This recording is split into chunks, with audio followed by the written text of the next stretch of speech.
Hey, welcome back to another episode of the MindShare PodCast. This show is sponsored by Kits Keep In Touch Systems, a two-time international award-winning marketing suite for sales professionals, as well as REM Real Estate Magazine, Canada's premier monthly magazine for real estate professionals. Learn more about our sponsors by visiting my site, mindshare101.com.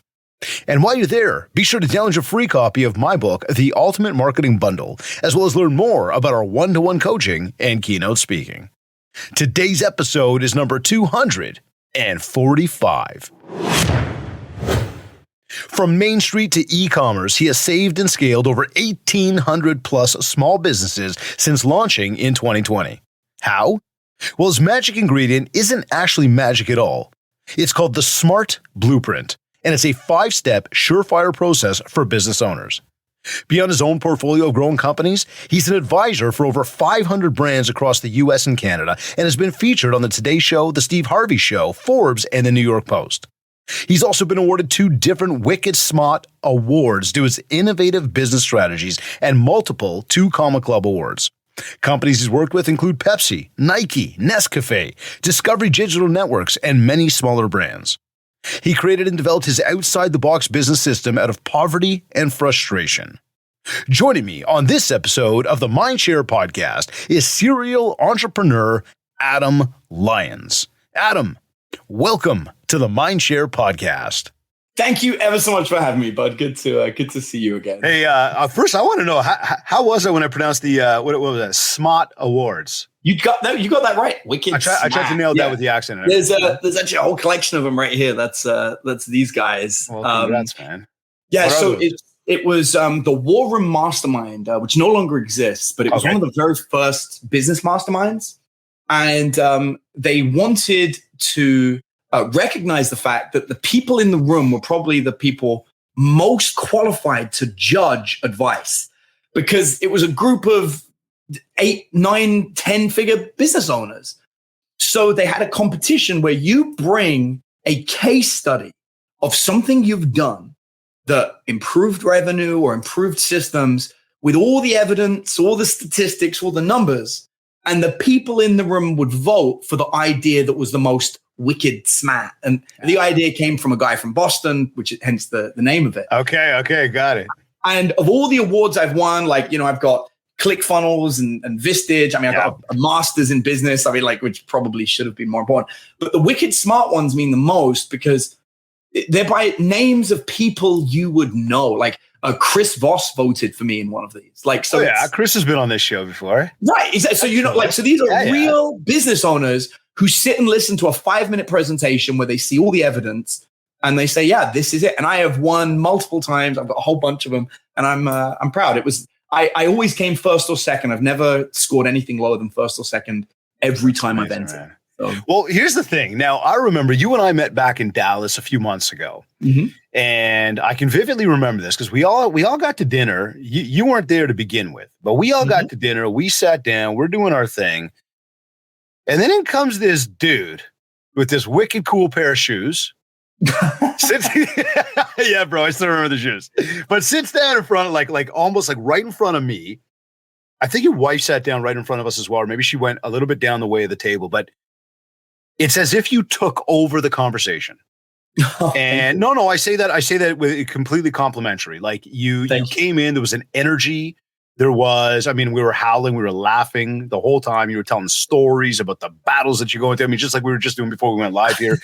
And we sat there. It was awesome conversation, right? And we were there for our buddy, Mr. Steve Sims, the real life Wizard of Oz. We were there for a speakeasy in Dallas. He's the man. But as we did that, I remember how you made an impact on the room itself. Thanks. Absolutely. And I guess the question I got there, right, is how important is it? And I don't know that you did this on purpose. In my mind, this was like just who like Adam Lyons is. Yeah. And I was getting to meet you firsthand, but I thought it was funny, charismatic, intelligent. When we're talking, and today we're talking about the SMART Blueprint, right? Like our blueprint for success. And our audience is salespeople, realtors, small businesses. How important is it to be magnetic with people when you walk in a room? Like, do you do that? Do you turn that on purpose? Is that just who you are? It's a good question, and I'll answer it very simply. Yep. I don't make choices every day based on who I am. I make choices every day based on the person I want to be in the future. And by holding myself to a standard that I have not yet achieved forces me into being a better person. So I don't walk into a room thinking, oh, I'm going to be magnetic, or I'm going to do a bit, or I'm going to do something. I walk into the room thinking, I'm only here for a couple of hours. Mm-hmm. How am I going to improve the lives of everyone in this room in the fastest way possible? How much value can I add to each individual person? So I've got to get to know them rapidly. I've got to share a relatable story with them so they know who I am through a story, not through bragging. From that story, they should feel comfortable sharing a story from them. I can then take that story and go through my bank of people I've helped in the past to identify common problems they're probably facing now or have just faced. And then I can say, oh my God, with that thing you're doing, did you ever struggle with X? And they will either say, yes, I just solved it, which is great. It's a good talking point. Or, oh my God, I'm going through that now. Yeah. And then I get to say, if you have time, I got another story for you about a time I helped somebody with that. And here's what I told them to do. And then I give them that advice for free. It's not a lead in. It's like I said, it's not a bit. I'm not trying to sell, just to help. And they're like, oh my God, that's genius. I wish I'd known that. And I'm not making it up. It's from something I've done or have worked with. And they go, thank you. And then they're never going to forget me, ever. And I am fulfilling my purpose of helping as many people as possible without spending money. I'm not doing charity. I'm actually helping. And you make such an impact on someone that in the future, one of two things happens. They either say, hey, we need help. We should talk to that guy. Or they go the other way and they say, you know what? That guy was so helpful. I want to help him. And then they say, can I have you on my podcast? Or can I tell my people about you? And that's the world I want to live in, is where that happens naturally all the time. And so okay. Well, because a lot of us will walk into a lot of us. And again, I'm with you on that. Oftentimes we'll walk in and understand we're about to be with people. Let's make sure we're smiling, making eye contact with everybody we can, show that we're a kind person. That in of itself will open up the opportunity for conversation. Right.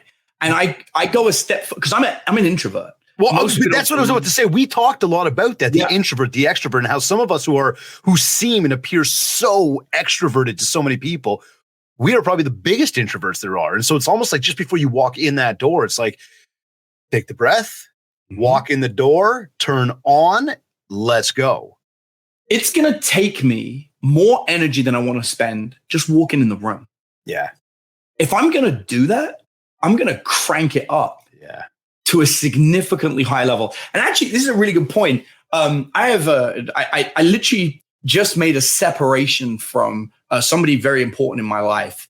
And that separation happened because this weekend I was supposed to go and visit them in Vegas. And I recognized I didn't want to put in that amount of energy into that relationship anymore.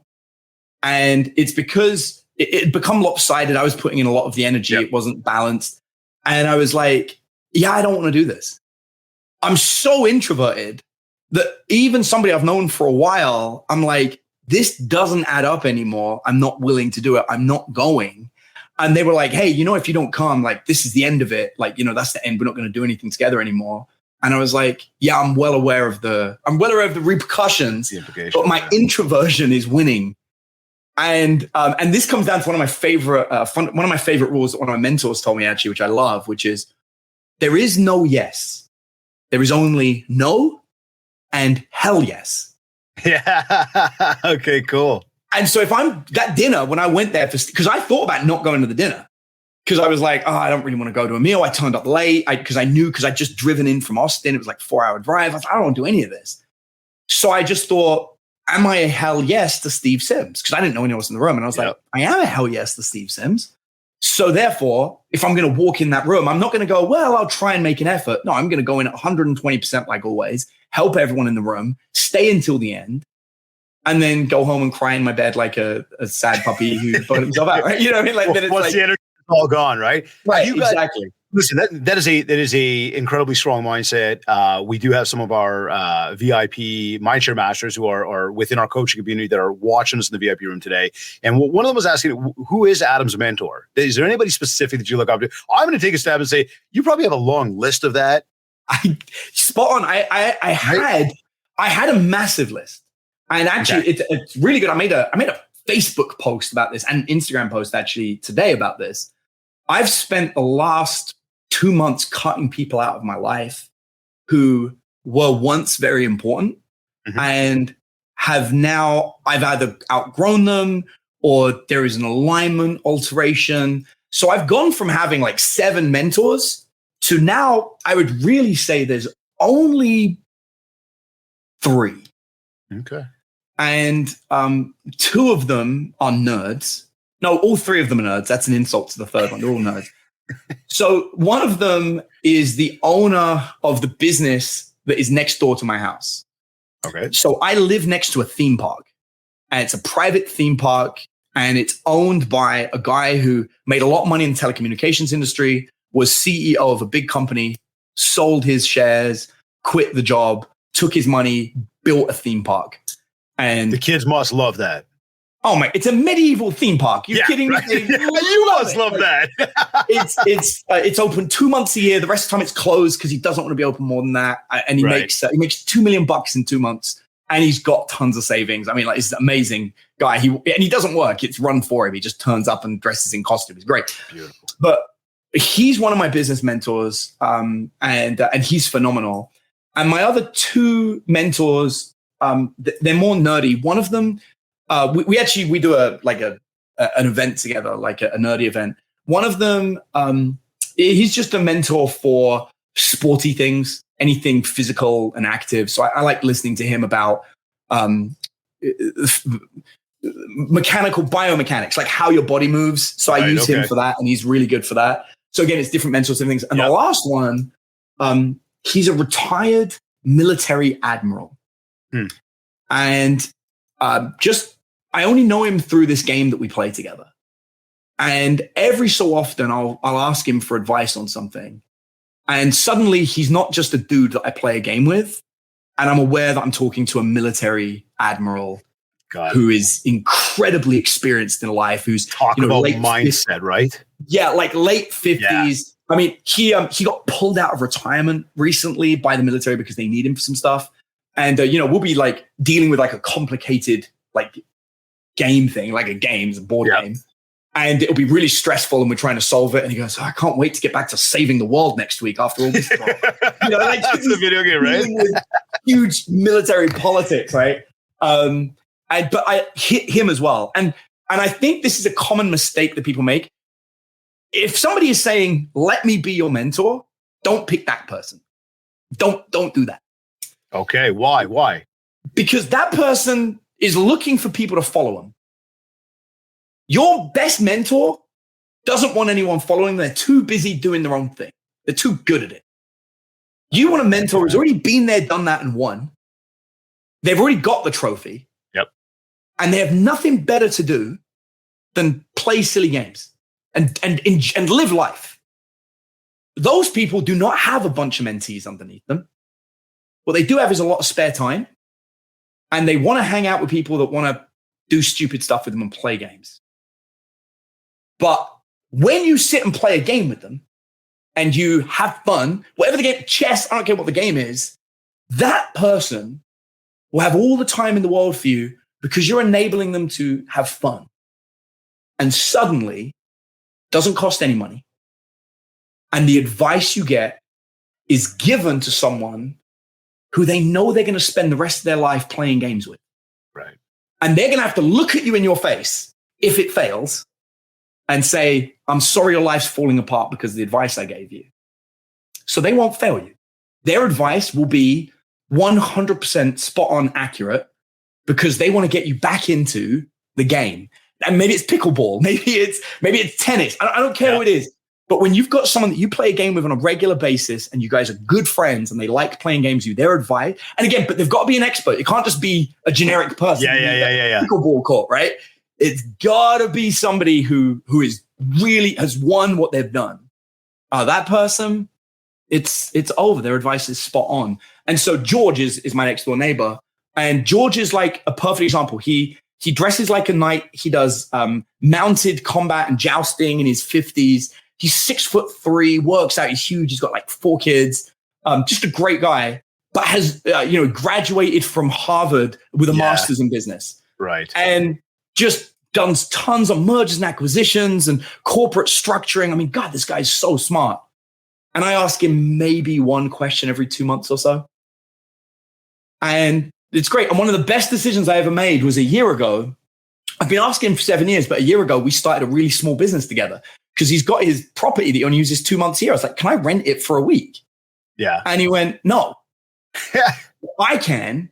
And we can go into business together on the thing you want to do because I don't want you to rent. I want a piece of it because he's smart. And so we started this little business together. And like year one, we profited 75 grand between 3 of us that are doing it. Yeah. And which isn't a lot. And I like being real with numbers, but I didn't work. I didn't do anything. All I did was turn up to some meetings, give some advice. We generated, I think it was like 700 grand year one for 5 days of this event being open on his property. We're just renting his property. And we got 25K profit each, the 3 of us. And he's like, what do you want to do with the money? I was like, let's just leave it in the pot and, keep it going. Yeah. And it's really cool because of that, I don't pay him for advice. Yeah. I just say, hey, with this business that we've got together, what would be a great way to hire new staff? And he's like, oh, here's a staff SOP. I'm like, thank you. By the way, I'm going to copy and paste that into every other company I have.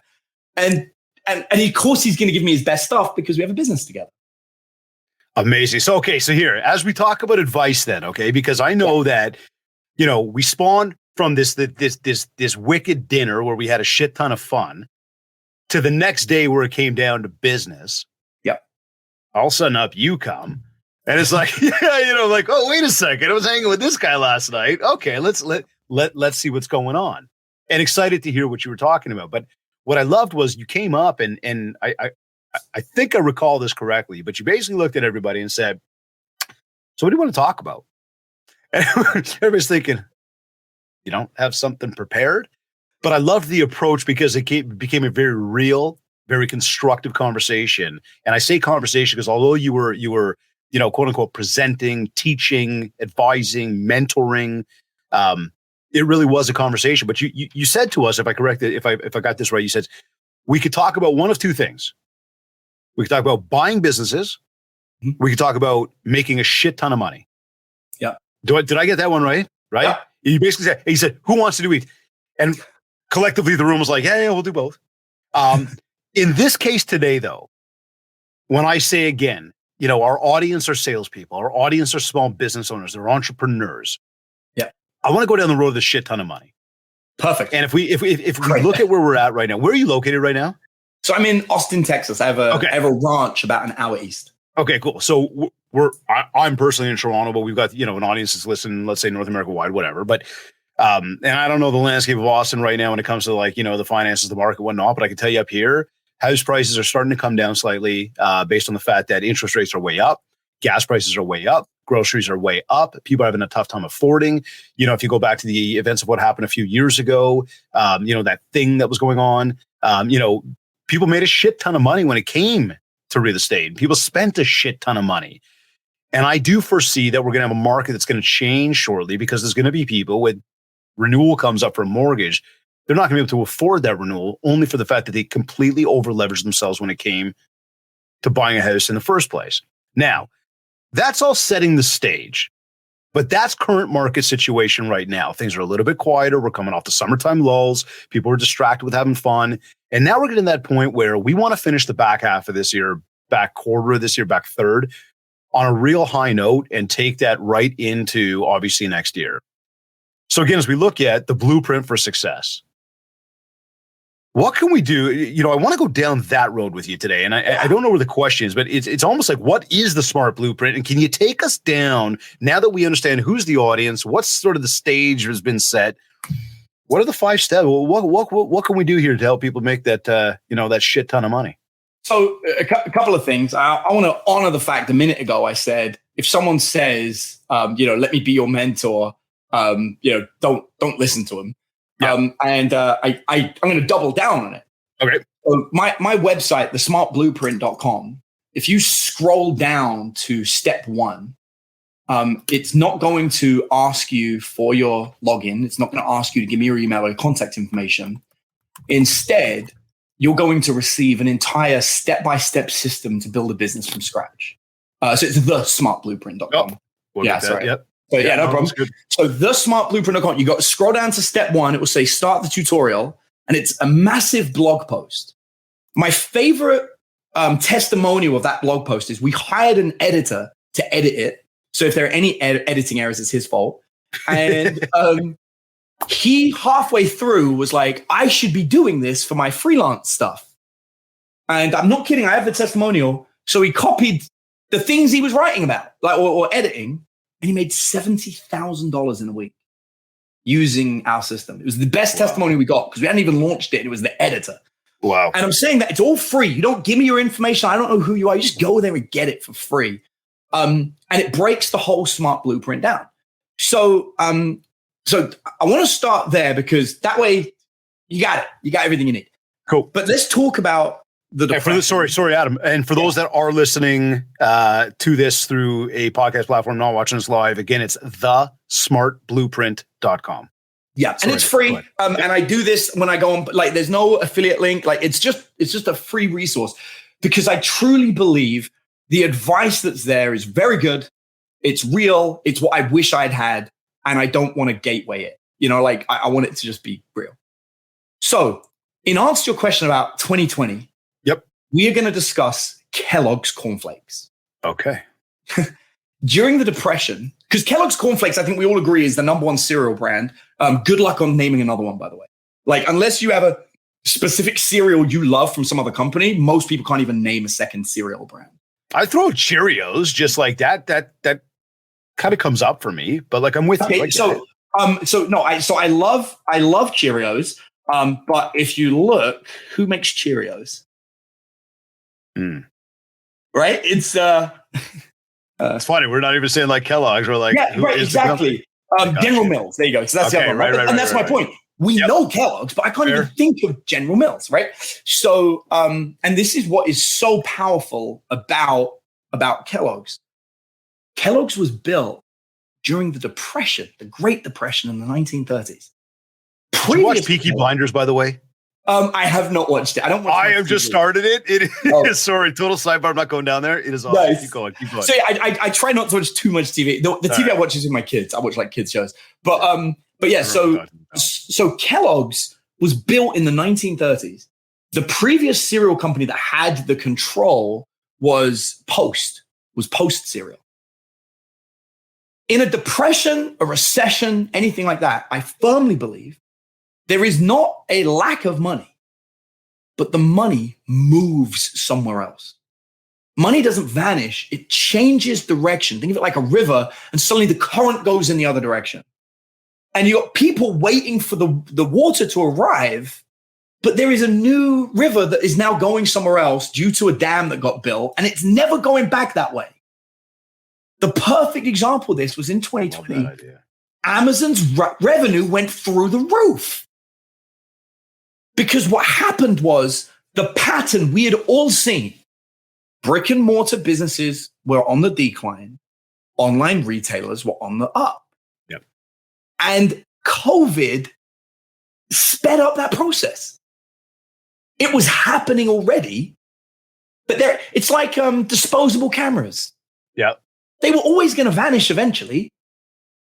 And then they did. Right? And it just happened at a certain point. Every business that was brick and mortar, or almost every business, struggled unless they had an online strategy. If you didn't have an online strategy, you're gone. So like a lot of people are like, Neiman Marcus, obviously completely, went under during COVID. Did you ever go to neimanmarcus.com? No, because they didn't have an online strategy. They survived on people going to shopping malls. So it was always going to collapse. It just sped it up. And we've seen this in every depression, every recession. Some of the biggest companies in the world came out of them. So in preparation for a change, you can always see the signs. If you're in a business and you're hoping people are going to still go to you, but you're in a declining industry, you are one event away from that industry disappearing overnight. Your job is to adapt. So a good example of this is if you're resisting AI. Okay. There will be an event. We just, you remember Atiba? Yeah. Atiba was just on the show recently talking about that. Manoj was just on the show talking about that. Right. If you're resisting AI, you are 24 hours away from destruction in the wrong event. It's just a question of when that event happens. Okay, so right there, I'm going to use that as a jumping off point because we've talked about AI over the past few shows. Those gentlemen have been on with us. What would you say right now to, like, again, a salesperson, an entrepreneur right now? How would they take advantage of AI right now? Okay, so really good example. Is that as simple as ChatGPT? Like, seriously, like, obviously, let's go a step further. And rather than a salesperson, I'll give you something that's real. Is if you're a content editor. Okay. AI gets better and better at content editing every day. Yeah. We are one good event away from, and that event might just be a new release of something, right? From content editing jobs just disappearing overnight. Now it's all done by AI. Sales is another one. Sales is a good AI away from disappearing forever.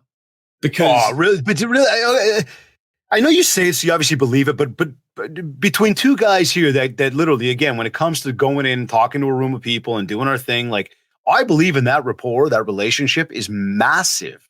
It is. That human-to-human connection. Totally massive. Do you really think AI can take that over? And that's I know it can play a role. That's why you have such a good relationship with your Amazon representative, right? Every time you buy things off Amazon, you love that salesperson at Amazon. You're always talking to them. That's my nemesis. My wife at Amazon. I think I'm a shipping warehouse for Amazon right now. You're basically the same as the guys that are saying, I'm going to need to meet face to face. Zoom isn't going to work. Right. Or I'm going to need a phone call. Text message isn't going to work.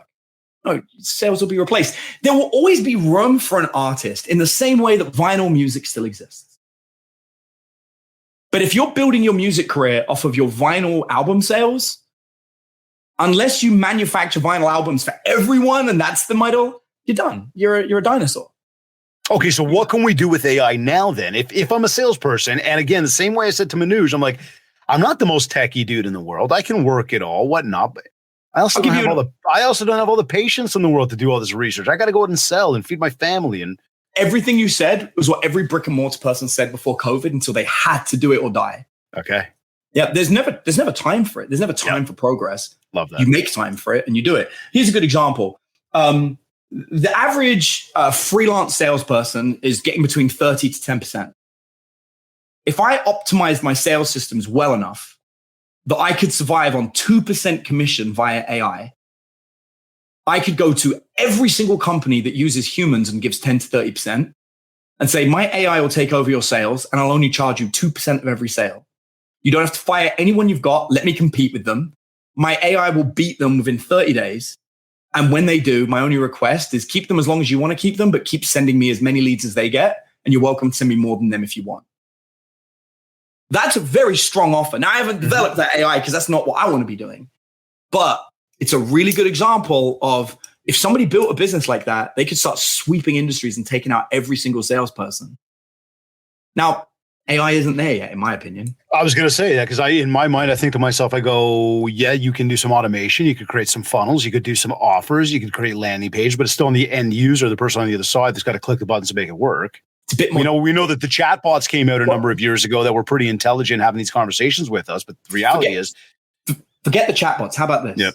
We know from QVC days that people are most likely to buy between the hours of 12 and 4 a.m. What about an AI? They already can do this in email that monitors whether you're on your phone or not between 12 and 4. And then doesn't message you to sell you anything until between 12 and 4, where it then sends a message that says, hey, you up? And you respond, yeah. And it's like, Classic sales message. I couldn't sleep either. I was just wondering, do you still need help with X? And you're like, every day. And it's like, hey, listen, I want to send you a short little video of somebody I helped solve that problem. I just want you to have a look at it and just tell me if you think that would work for you or not. This is a basic chat GPT if-then script, right? You send them the testimonial, they look at it, and they go, yeah, that might work. And you go, look, I'll do you a special offer. It's $1 to sign up right now. We'll take you through the process, make it work. If it doesn't work within 7 days, you don't pay anything else. If it does, the fee is XYZ. It's $1 to try it out. We can set up a call tomorrow and get it going. That's strong. Now, is it going to convert as well as your relationship with John, who you've known for 15 years? No. Right. But you could send that to 20 million people. This is true. And then you can get your conversion either way. And get your 2%. Okay. But this is not in place yet. But the technology exists. The technology exists. So now it's a matter of somebody who has the know-how to make that happen, to put that in place. No one's built it yet. And this is where it gets into, this is fun, like talking about my mentors. Yeah. Do I understand that would work? Yes. Could I build that? Yes. Do I want to do it? No, it doesn't interest me. Okay. But have I automated my sales processes? Absolutely. Now, is that part of the smart blueprint? Is that one step to it? I mean, obviously we want people to go there to get it. That is people, you know what I mean? Like so the smart blueprint is a way of thinking to think of ideas like this. Okay. So one of the components of smart blueprint is there are only 10 business models, and we outline all 10. Yep. And then we show you how you can just add that to your industry. So what I just did then. Is there something there that fits for the real estate, for a realtor? Yeah, for anything, for absolutely anything. But that little sales script, like, think about this. As a realtor, for example, like, because I consulted for a bunch of real estate firms. I was working with a really cool firm in Nebraska. Actually, we just came to the end of our contract, which is really cool. But great guys. We're doing $440 million in revenue at Berkshire Hathaway in Nebraska. So I was working. And what was really cool about them is they had a lot of realtors that lost the money. And one of the things that we said was replace them with AI. If you dropped the bottom 50% of your realtors, just let them go and replace the bottom 50% with AI, which has no cost. If it picks up even 30% of the sales they had, it's profitable. Whereas these guys are making sales and losing you money because of the marketing, the advertising, the office space, et cetera, et cetera, et cetera. Keep the top 50%, but the bottom 50% may as well just go.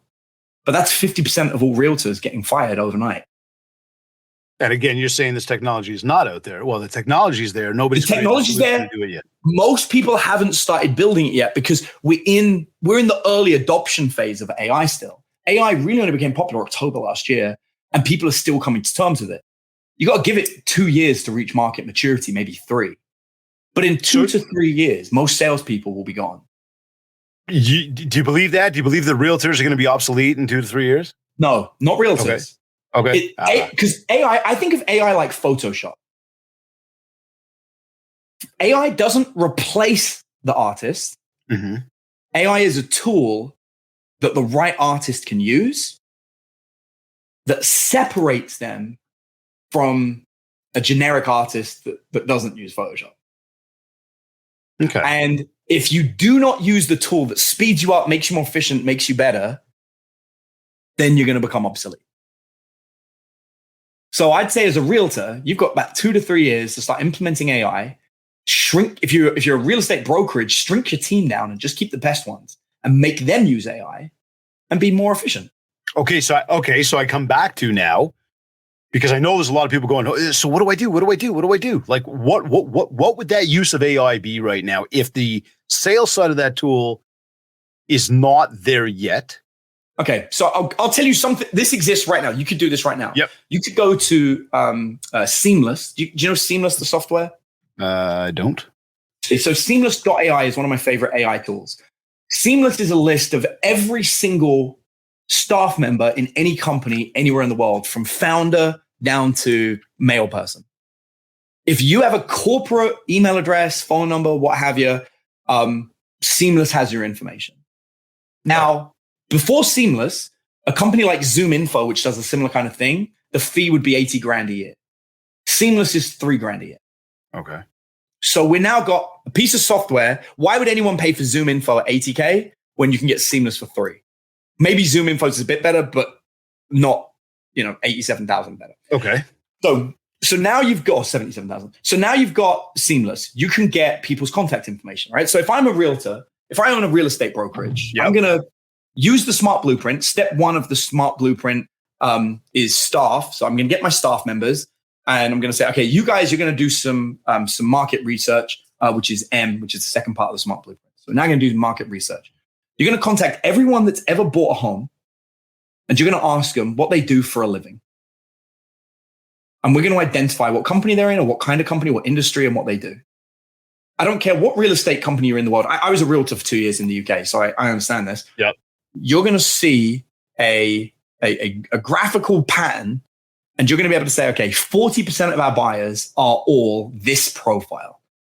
They work within these 3 industries. They're within this age range. This is who they are. Well, on Seamless, we can search by job title and area. I don't need people to walk into my office to tell me they're going to buy a home anymore. I know that 40% of my buyers match a very specific personality type and have a very specific job. Now I can contact them directly. Because right? So you've got this list from this. I've got a list. Yep. Yeah, I've got an absolute list. And I probably know what those kind of properties those people buy. So I'm already really strong. So let's go a step further. I'm going to have ChatGPT write me a cold message to reach out to those people. I don't have to write it. ChatGPT does it for me. Mm-hmm. I will get an AI auto emailer to identify when they're in their inbox and make sure they receive it when they're in their inbox. I will tell ChatGPT to write a message that goes to a cold person that's never heard from me before, where I tell them that I've got a property for sale, and I want to. Are they interested in seeing it? Or maybe you go for sellers and be like, hey, I'm looking for properties for sale. My research has said that you probably own your home and you might be interested. Well, suddenly I can hit every property, every person who probably has a property for sale in a single blow in a single message. Now that's some serious canvassing, well beyond what anybody else can do. Can take their data, create a custom audience in Facebook or in Google Ads, let AI run the Google Ads for me to optimize it. I mean, anyone. And then it's not just about the one touch point now. It's obviously about ongoing follow-up. I remember this was something that we talked about on regular as well when we first met back there. But you were harping on the follow-up, how important that was as well, though. Yeah, and this is real. Everything I'm saying you can do today exists. Yeah. Most realtors just haven't done it because, like you said, it's effort. They don't want to do it yet. They're still doing their old system. It was that the sort of 80-20 rule that you had talked about in a sort of recent post that you were mentioning, sort of around the effort that people are putting in? Yeah, like most people don't put anywhere near the amount of effort they need to in order to succeed. Because of that, you're running in a race where everybody else is casually sauntering. If you're willing to jog, you're going to win. Yeah, you don't have to work hard. My biggest fear in life is that everybody decides to start working hard and then I have to really work hard. And that's scary. I'm so happy to jog while everyone else is casually sauntering.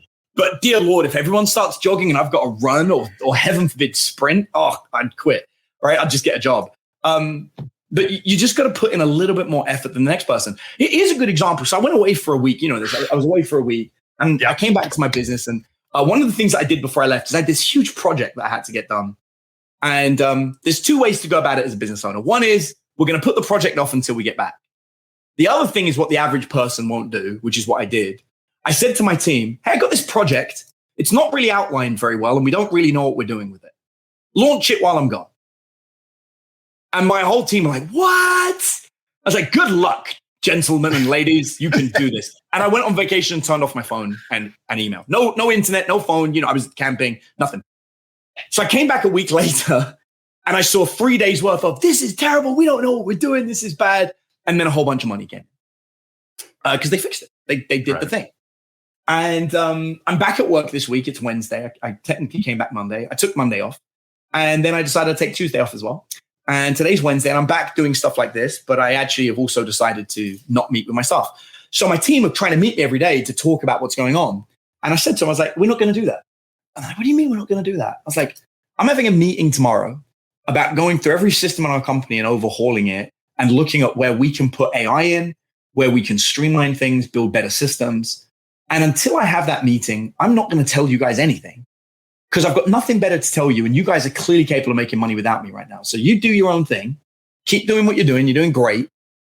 And because you're doing your own thing, instead of me coming back to work, I'm going to redesign all our systems with AI and with as much automation as possible.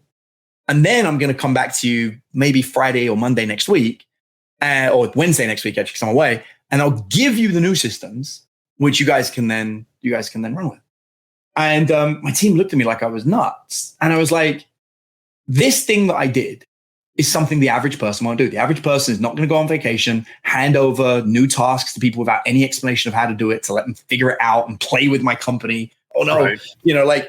But again, I'm not dumb. My revenue, I'm smart with it. I use it in property investments that gives me renewable revenue. Like if everything in my company collapsed, I would live off my properties for a very long time comfortably. Yeah. But what's the worst they do? Tank my company? Okay, I'll build a new one or buy a new one. Like there's so many solutions.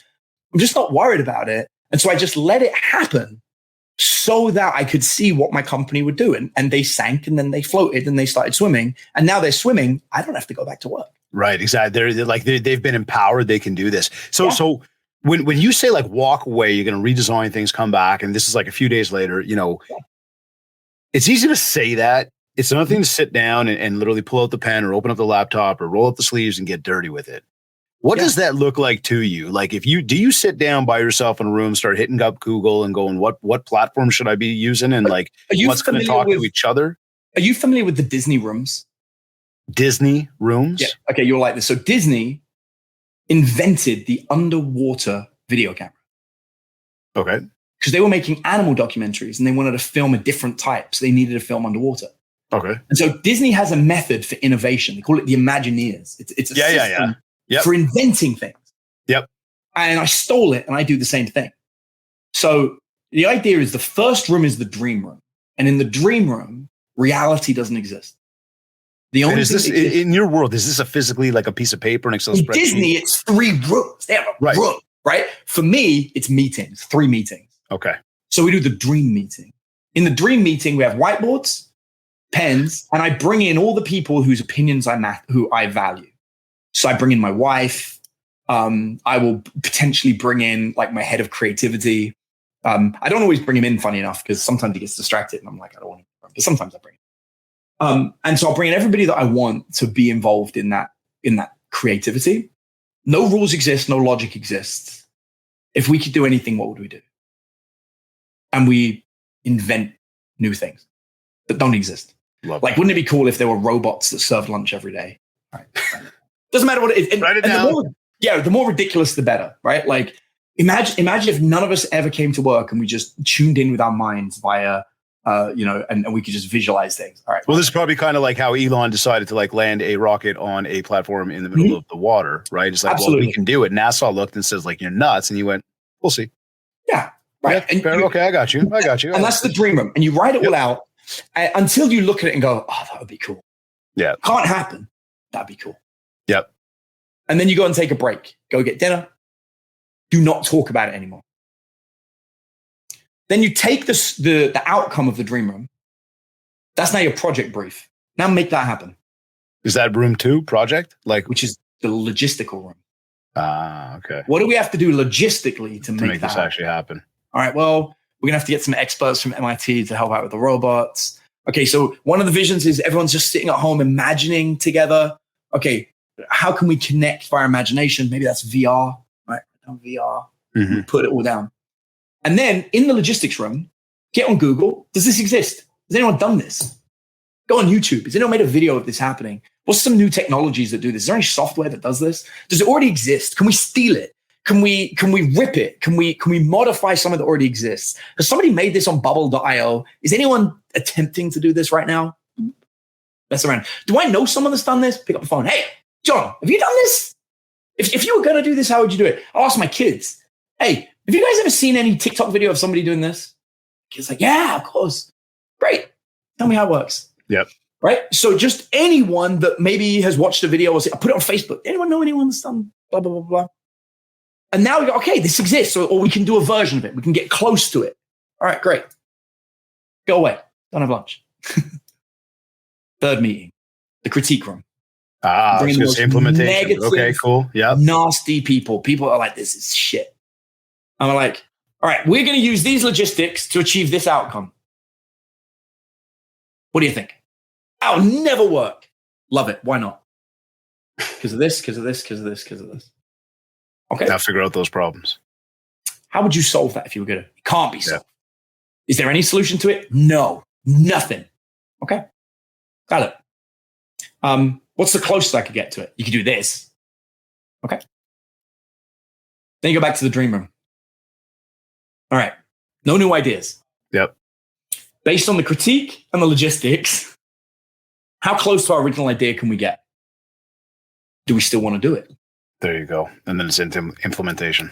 And then back into logistics until you end up in critique.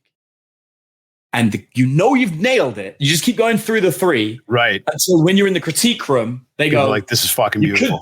You could do it, but I wouldn't want to. Great. That's good enough. Because they're never going to be like, go. They're going to be like, it's a lot of effort. I wouldn't. Yeah. There's still something to be coming up. And now, like, there's nothing else actually popping up. They got no other complaints beyond they wouldn't do it. This in of itself, because use this term in a post, a Jedi mind tricks. Mm-hmm. This in of itself is a Jedi mind trick right here, right? Right. Yeah, exactly. Because you've now innovated. You now have something that nobody else is going to do. And this is how in our company we continue. Like I have a mastermind, and I tell everyone in my mastermind, I'm like, what you get when you like, I charge $50,000 for a year. Yep. I'm like, the only thing I'm going to promise you is at the end of the year, you'll start thinking like me, and you will come up with these weird, wacky ideas. But one of them will make you $50,000, and you got a year of them. You'll make your $50,000 back. That's not even a question. Most of the time, you're going to make back a lot more. But a wacky idea will make you $50,000. Dude, this is, as we talk about the Smart Blueprint, and we haven't gone through the entirety details of it because people are going to have to go to thesmartblueprint.com to figure it out. But, now everybody tuned in, you can see why Adam is here today, right? Like the mind goes into crazy places. He's incredibly creative. This is wicked stuff. Now, the one thing, and we really can't spend a ton of time on this, but the one thing that was really evident when you and I first met, and you've actually brought it up a few times today through the fabric of today's conversation, but was the importance of family and your children and how much effort you put towards them. And I know, we all sit here and we say, number one, but in the short period of time that we've spoken, the conversation we've had, it always comes to light for how much time and effort you put into family and your kids and what, how that's so crucial. Yet here you are with multiple businesses, doing a whole bunch of different things, all sorts of crazy ideas, taking time for different battles. And I mean, business to fun to you name it, time blocking. Yeah. You a big time blocker? So I'm big on time blocking, like big time. Yep. So I know my day inside and out. My day's changed over the years. So once upon a time, between 5 a.m. and 7 a.m. is when I was most productive. Yeah. I still am most productive, but no one's going to agree with me. Between 5 and 7 a.m., I sit with my kids and watch TV. See? Every day. I think that's the most productive thing you could do, man. It's the most productive thing I can do. We sit, we watch TV together. This morning we played video games together. My kids get my first 2 hours of the day. Anyone's like, I get up out of bed and I hit the gym and then I meditate. I'm like, you're stealing early morning with your kids? You're a dick. As a kid, the best days of my life were waking up and watching morning TV. And I hated the fact that my parents didn't sit and watch morning TV with me. Me and my kids are currently watching Samurai Jack, and which is like, I've been getting them into like all the old cartoons I used to watch. Yeah. And I love it because I can go up to anyone. I got 5 kids, any of my kids, and go, watcha! Dude. He's bad. Samurai Jack is great. You changed my entire mindset around playing video games with my kids. Right? When we had that comment, I'm like, these video games. You're like, no, man. Like, that's what they're into. Get into that shit. And I'll tell you now, I've got this one game on my phone. I sit there and it's like, it's that fiddle, like that fidget, whatever, you do it. Yeah. Now it's like I'm battling my son on stuff. He's like, Dad, I'm kicking your ass. Yes. Is it the best, right?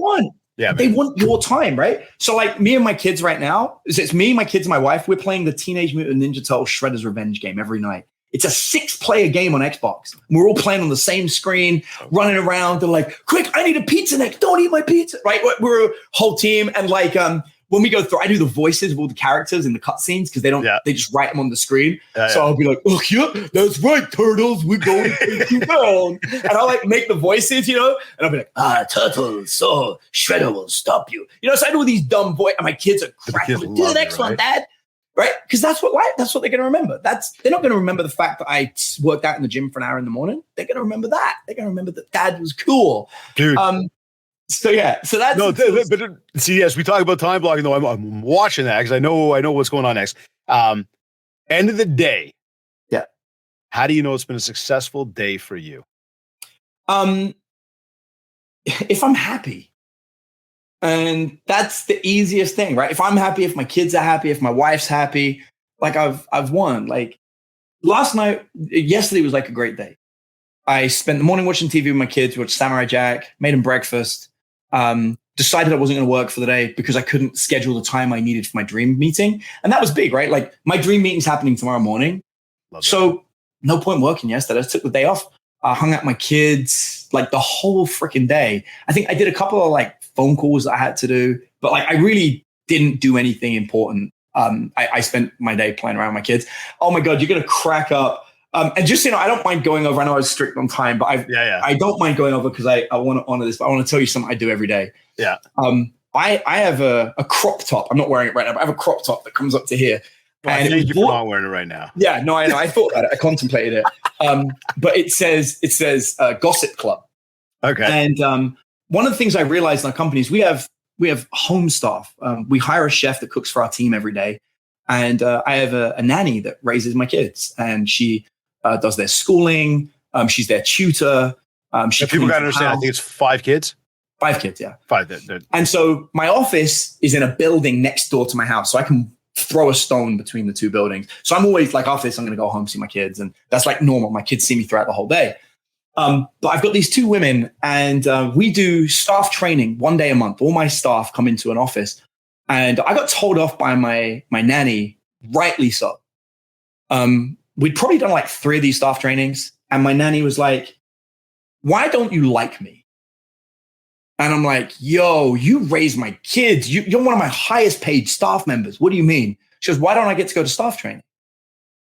I'm like, you want to learn how to build websites and write copy? She goes, bullshit. I came to work here because I wanted to learn from you, and you ignore me and leave me with your kids. You do a staff training that every staff member can come to, and I don't get to go. And I'm like, first, I'm very sorry. Yeah. Second, you make a very good point. Third, you will come to every staff training. And so we now hire a temporary staff member to come in and look after the kids on that day so she can come to the staff training. And this has become really interesting because we like fired a video editor. And she's like, because it's all done on the phone, right? And she goes, well, I've got spare time. You want to pay me to edit on my phone while I'm hanging out with your kids?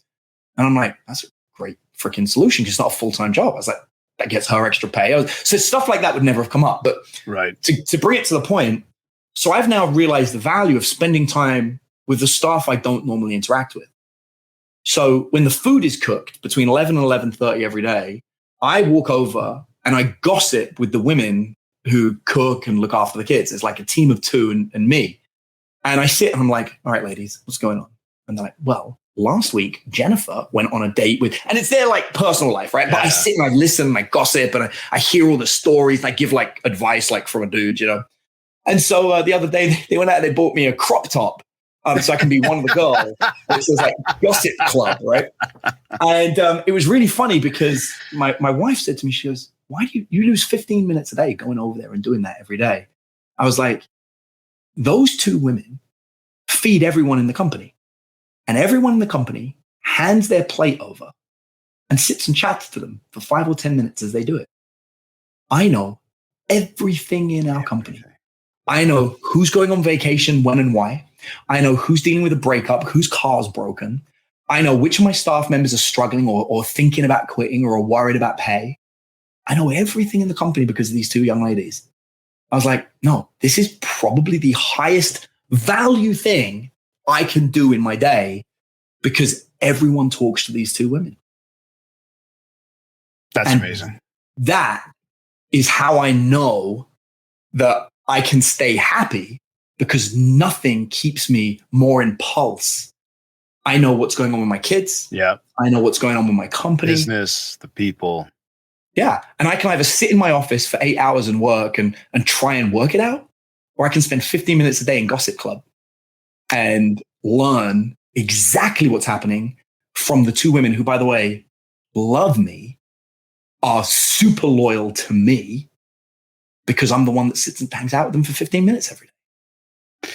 You know, it's amazing how unscripted we naturally just went full circle based on what I asked you off the top about walking into a room and having a magnetic personality where people are going to want to talk to you. Ah, you like it? See how we did that? Jay, that was good. It was very well done. Well played, man. You know, they want to talk, they want to share, but it really does come down to that.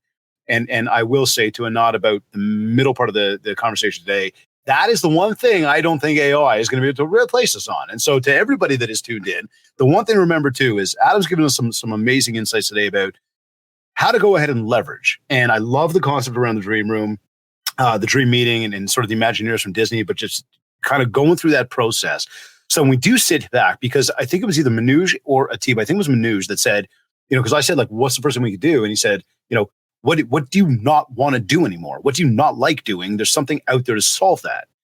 And I think that as we take the dream room, put that together, and put the idea of like what I don't want to do together, there are things that everybody can take away today that they can start to leverage things like AI, which today was not simply about AI, but they can start to leverage things like AI. They can have a blueprint that is going to help them grow their business and be sustainable for a long time to come.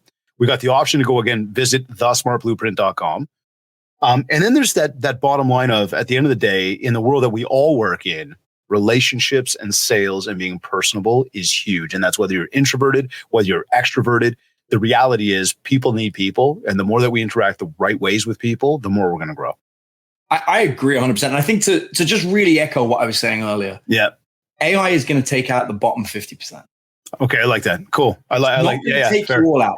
It's going to take out the bottom 50%. Yep. If you want to win, you got to be the person that brings it in and learns it. That's going to be the difference, because that human component is going to matter, but it's going to be a very small component. Give us some final words of wisdom here that everybody could do. You know, we did not get to talk too much enough about marketing today, but I mean, you know, the MindShare concept is very much about that. You know, you thought about cereal, you thought about Kellogg's cornflakes. We think about, you know, running shoes. We think about, well, you and I, we could think about yours, but you know, most people think about Nike or something like that. Everybody's got it. They're probably all wondering, what the fuck is he talking about with these running shoes? But anyways, final words of wisdom that you could share with anybody that they can get out there, build a lot more mind share to get that market share. Yeah, I think, you know, I mean, obviously, just to summarize, I'm super approachable. It's actually me on Instagram, which is @theadamlyons. Come say hi on Instagram. Like, it's not a staff member. It is me. And the reason for that is because I don't do mass marketing. I like targeted, so I know that I'm talking to real people. So come and say hi. And for the actual marketing thing, like if you're sitting here right now and you're like, man, I just really want to make some cash and I'm really struggling, don't underestimate the power of just sending out, do you still need help with X? It's a very classic marketing line. And I would say we probably send it out 3 or 4 times a year. It always generates sales.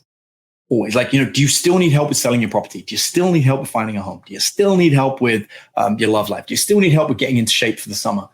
Anytime you write that and you send it out, put it on social media, text it to everyone in your phone, a couple of people are going to reply, maybe a lot more. And then you can just get on the phone with them and sell them. And it's just a great way of making some cash. Very cool. My man, thank you. This has been insightful. It has been inspiring. It's been fun. We'll have to do it again at some point for sure. But a big thank you for joining us on the MindShare podcast today. Adam Lyons, you are awesome, buddy. Thank you. Appreciate you. Thanks for having me. Thanks, brother.